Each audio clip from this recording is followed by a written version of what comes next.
Hey guys, today we'll be going over and reading a story called Stone Soup. What is Stone Soup, you might ask? Stone Soup is a folktale retold by Heather Forrest. Retold means to tell a story in a new way. Well, what is a folktale then? Folktale is an old story that has been passed down from generation to generation. Usually like those old scary stories that your grandma and grandpa might tell you around the campfire, or like a bedtime story.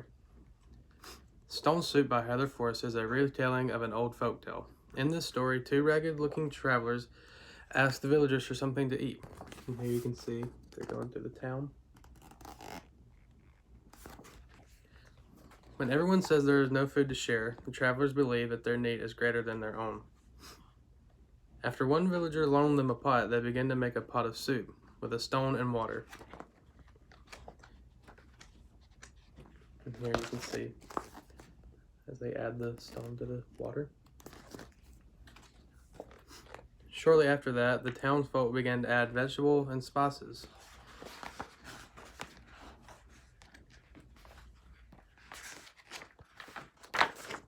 Here they are all throwing in their ingredients. It even says, everyone in the town ran home to bring one small thing to put in the pot. Food flew through the air and landed with splashes in the growing soup. Soon the huge pot was full and simmering. A wonderful smell drifted through the air. And soon there was enough to feed the whole town. Now some questions about the story is, what type of story is Stone Soup? Stone Soup is a folk tale which is passed down from generation to generation. Why do you think the villagers at first didn't want to share their food? I believe that they may have thought that the villagers was going to eat it all since they were just stranded and walking around. The third one, how did the villagers change their attitude toward the travelers?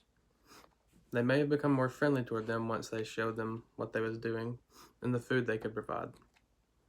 What was the magic ingredient? I believe the magic ingredient was sharing, which is something the travelers taught the villagers how to do. And do you think the travelers will use their recipe for Stone Soup again? I think they will. I think they'll go to town using it to help other villages. Some vocab we could learn to use are content, which is a state of peaceful happiness, or content, a state of peaceful happiness. Delicious, which is a highly pleasant to the taste. Edible, fit or suitable to be eaten. Glee, which is great delight, you're happy. Nestled, which is settled to lie comfortably in or against something. Nutritious, which is nourishing, efficient as food. Squinted, which is when you're like barely got your eyes open looking at someone or something. And then tattered, which is old and torn.